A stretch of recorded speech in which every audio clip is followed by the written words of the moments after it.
جو میں نے ہائی لائٹ کی ہوئی ہے وہ کرنا ہے آپ نے. قرآن مجید ایسی واحد کتاب ہے جو دنیا میں سب سے زیادہ پڑھی جاتی ہے. یہاں تک قرآن مجید اللہ تبارک و تعالیٰ کی آخری کتاب ہے جو اس نے اپنے آخری نبی حضرت محمد مصطفیٰ رسول اللہ صلی اللہ علیہ وآلہ وسلم پر نازل فرمائی. قرآن مجید دنیا کی واحد کتاب ہے جو آج تک اس طرح محفوظ ہے جس طرح نازل ہوئی تھی, اور اللہ تعالیٰ نے اس کی حفاظت کا ذمہ خود لیتے ہوئے ارشاد فرمایا ہے.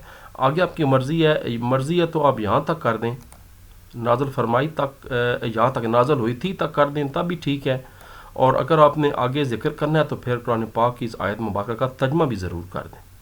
تو یہ آپ کی مرضی ہے کہ نازل ہوئی تھی تک کر دیں یا پھر یہاں تک کر دیں, وہ آپ کی مرضی ہے. اگلا شارٹ کوسچن.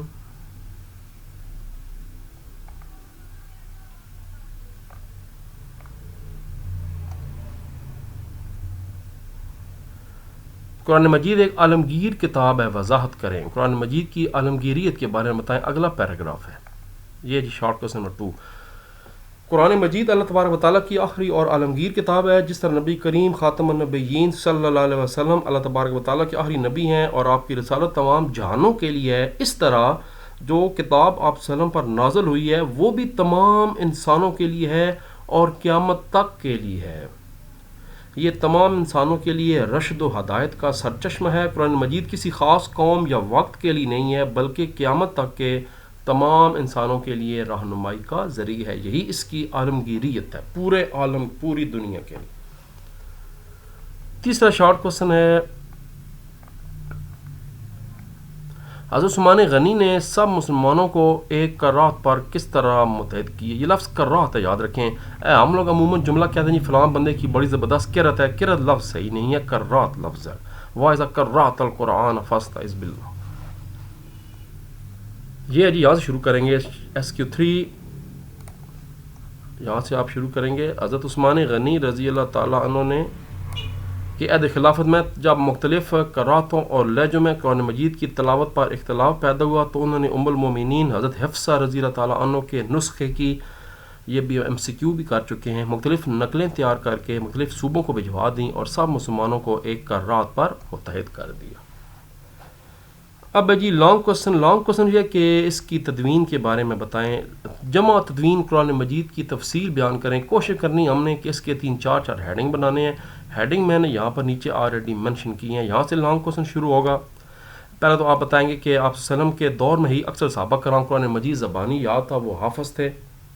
پھر قرآن مجید کے بعد قرآن آیات کو لکھوانے کا اہتمام بھی فرمایا کرتا. عموماً چمڑے پہ لکھا ہوا ہے. قرآن مجید عموماً پتھر کی سلوں پہ لکھا جاتا تھا, چمڑے پر, کھجور کی کھال پر, اونٹ کے شانے کی ایسی ہڈیوں پر لکھا جاتا تھا جو اس مقصد کے لیے تیار کی جاتی تھیں.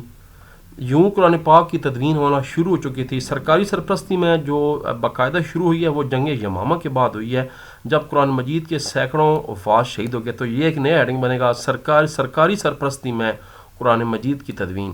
یہاں ہیڈنگ بنے گا عہد رسالت میں قرآن مجید کی تدوین. یہ 2 ہیڈنگ بن گئے. پھر تیسرا ہیڈنگ بنے گا حضرت زید بن ثابت کے زیر جو ہے نا وہ تھا, جو انہوں نے اپنا پورا ایک سربراہی کمیٹی قائم کی اور انہوں نے قرآن مجید کی کو ایک باقاعدہ صحیفے کی صورت میں جمع کیا. تو یہ 3 ہیڈنگ بن جائیں گے. پھر چوتھا ہیڈنگ بن جائے گا قرات کے مسئلے کو حل کیا گیا حضرت عثمان غنی کے دور مبارک میں. 4 ہیڈنگ اس کے بن جائیں گے اور یہاں پر یہ لانگ کوسچن ختم ہو جائے گا. ایک ہمارا سبق مکمل ہو گیا. دوسرا ہمارا جو سبق ہے وہ ہے حدیث شریف کے بارے میں. اس میں بھی ہم یہ پڑھنے جا رہے ہیں کہ حدیث کیا ہوتی ہے, حدیث کی کتنی قسمیں ہیں, حدیث کی مشہور کتابیں کیا ہیں اور حدیث کو کیسے جمع کیا, کتنے دور ہیں. مگر پہلے اس کے MCQs کرتے ہیں.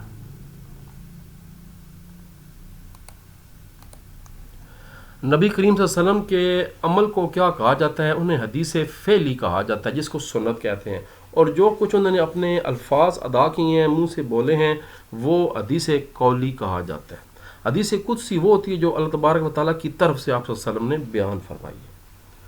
حدیث کو جمع کرنا اور کتابی شکل دینا تدوین حدیث کہلاتا ہے.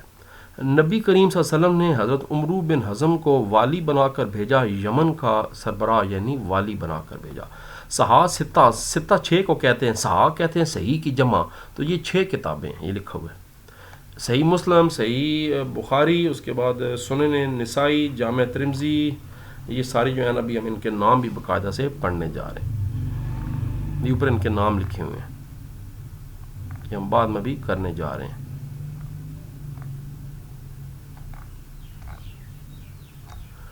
یہ لکھے ہوئے ہیں صحیح بخاری، صحیح مسلم، جامع ترمذی، سنن ابن داؤد. یہ بھی ہم ایک شارٹ کوسچن بھی کرنے جا رہے ہیں، اس لیے میں آپ کو یہاں سے نہیں کرانا چاہ رہا تھا کہ بعد میں شارٹ کوسچن کرتے ہیں. بہرحال یہ سارا یہاں پر لکھا ہوا ہے. اگلا ہم MCQ دیکھتے ہیں. حضرت عمر بن عبدالعزیز رضی رحمۃ اللہ علیہ نے سرکاری سطح پر انتظام فرمایا. احادیث کی جمع تدوین کا جو سرکاری انتظام ہے حضرت عمر بن عبدالعزیز کے دور میں شروع ہوا. پہلا شارٹ کوسچن ہے، حدیث کے معنی اور مفہوم بیان کریں. Page number 4. نبی کریم صلی اللہ علیہ وسلم کے قول فعل اور تقریر کو حدیث کہا جاتا ہے. آپ کے فرمان کو حدیث قولی کہا جاتا ہے اور عمل کو حدیث فعلی کہتے ہیں، یعنی سنت ہو گئی.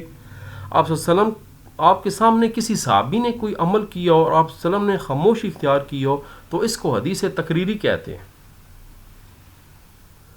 یہاں تک بھی کر لیں تو ٹھیک ہے. اور اس کے بعد پھر یہ ایک لائن بتا دیں، حدیث مبارکہ بنیادی طور پر قرآن مجید کی تفسیر اور تشریح ہے. قرآن مجید کو مکمل طور پر صحیح طریقے سے سمجھنے کے لیے آپ صلی اللہ علیہ وسلم کی سنت اور حدیث کو بھی پڑھنا سمجھنا ضروری ہے. تو یہ جواب بھی درست ہے. اگر آپ اس میں اضافہ کرنا چاہیں تو پھر آگے حدیث قدسی کا بھی ذکر کر دیں. علیحدہ بھی شارٹ کوسچن آ سکتا ہے کہ حدیث قدسی کیا ہوتی ہے. ایک شارٹ ہو گیا. دوسرا شارٹ کوسچن ہے، دور نبی صلی اللہ علیہ وسلم میں حفاظت حدیث کے کوئی سے 2 ذرائع لکھیں. آپ صلی اللہ علیہ وسلم کے دور میں آپ صلی اللہ علیہ وسلم کے سامنے جو مختلف طریقوں سے حدیث کو اکٹھا کیا جاتا ہے وہ کیا تھا؟ وہ 2 طریقے یہ ہیں. رسول اللہ صلی اللہ علیہ وسلم نے صحابہ کرام کی بھی حوصلہ افزائی فرمائی تھی کہ آپ صلی اللہ علیہ وسلم آپ خاتم النبیین کے فرامین کو یاد رکھنے کے ساتھ ساتھ تحریری شکل میں بھی اس کو محفوظ کریں. پھر نیچے لکھا ہوا ہے، دور رسالت میں جو دعوت نامے اور خطوط آپ صلی اللہ علیہ وسلم مختلف ملکوں کے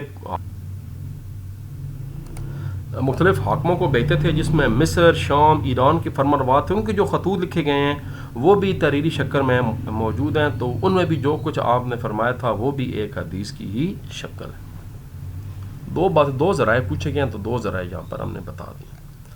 باقی یہاں اوپر بھی کچھ لکھا ہوا ہے تو آپ اپنی خود دیکھ لیں. اگر آپ اپنے پاس اضافہ کرنا چاہتے ہیں تو یہاں سے شروع کر لیں. اب جناب تیسرا شارٹ کوسچن ہے، صحاح ستہ میں شامل کوئی سی 2 کتابوں کے نام لکھیں. Page number 5. یہ میں نے ہائی لائٹ کیے ہوئے 6 کے 6 نام یاد کر لیں. صحیح بخاری 1 ہو گئی، صحیح مسلم 2 ہو گئیں، جامع ترمذی، سنن ابی داؤد، سنن نسائی اور سنن ابن ماجہ. 6 احادیث کی کتابیں ہیں جن کو صحاح ستہ کہتے ہیں. پیچھے رہ گیا جی لانگ کوسچن، جمع تدوین حدیث پر تفصیلی روشنی ڈالی کہ کس طرح جو ہے حدیث شریف کو اکٹھا کیا گیا تھا.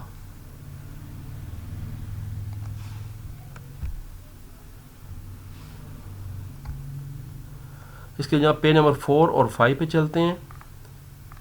پیج نمبر 4 کے بالکل آخر سے شروع کرنا ہے. اس کی بھی ہیڈنگ بناتے ہیں، یہاں سے شروع کرنا ہے. پہلا ہیڈنگ بن جائے گا آپ صلی اللہ علیہ وسلم کے دور میں حدیث مبارکہ کی جمع اور تدوین. تو عہد رسالت میں آغاز ہو گیا تھا. اس میں خود آپ صلی اللہ علیہ وسلم کی سرپرستی رضامندی شامل تھی. آپ صلی اللہ علیہ وسلم خود پسند فرماتے تھے کہ ان کی بات کو سنا جائے، ذہن نشین کیا جائے اور محفوظ کر لیا جائے. اس لیے آپ صلی اللہ علیہ وسلم عموماً ٹھہر ٹھہر کر گفتگو فرماتے تھے تاکہ سامنے والا اچھی طرح سمجھ لے اور یاد کر لے. عموماً آپ صلی اللہ علیہ وسلم 3 مرتبہ اپنی بات کو دہراتے تھے تاکہ مخاطب کے ذہن میں بیٹھ جائے. ایک دوسرا ہیڈنگ یہ بنے گا، دور رسالت میں صحابہ کرام نے حدیث مبارکہ کو 3 بڑے ذرائع سے محفوظ کیا. ان میں سے 2 ذرائع آپ کو بھی میں نے شارٹ کوسچن بھی کرا دیے، پھر وہ ذرائع لکھ دیں. پھر دعوت نامے خطوط والا ذکر آ جائے گا، ایک اور ہیڈنگ بن جائے گا. پھر یہ ہیڈنگ بن جائے گا آپ صلی اللہ علیہ وسلم کے بعد جو صحابہ کرام کا دور ہے ان کا، کہ صحابہ کرام کے پاس بھی حدیث نبوی کے کئی ذاتی نسخے موجود تھے. صحیفہ صادقہ سوال آ سکتا ہے کہ یہ کیا ہے؟ یہ پرانی کتاب کا MCQ بھی تھا.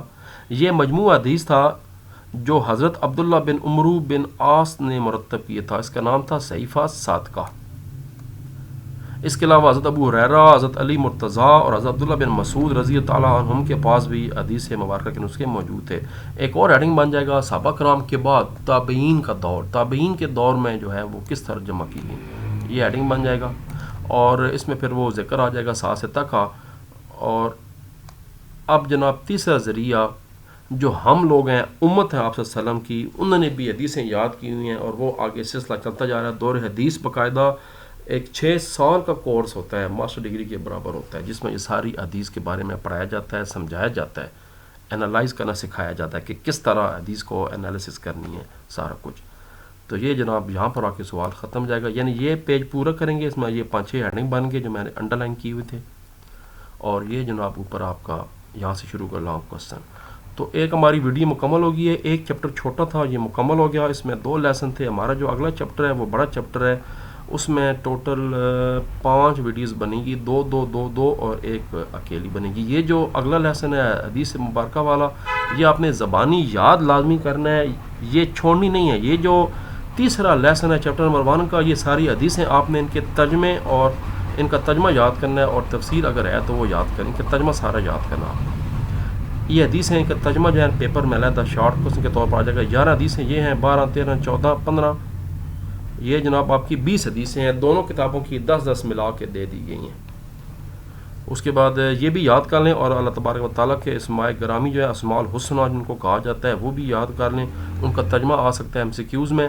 یہ ٹوٹل جو ہے نا 40 سلیبس میں دیے گئے ہیں۔ آپ دیکھیں اس چیپٹر کی ایکسرسائز کوئی نہیں ہے، تو پھر آپ نے اپنے طور پر یہ ساری حدیثیں اور اللہ تبارک و تعالیٰ کے جو ہے وہ اسماء الحسنہ یاد کرنے۔ ہم جناب نیکسٹ ویڈیو میں شروع کریں گے ایمانیات، عبادات، عقیدہ، توحید، رسالت، یہ ایک ویڈیو بنائیں گے، اور یہ سلسلہ آگے چلتا رہے گا۔ تو تب تک کے لیے اجازت، اللہ تبارک و تعالیٰ ہم سب کا حامی اور ناصر ہو۔ درود شریف پڑھتے رہا کریں۔ پاکستان زندہ باد۔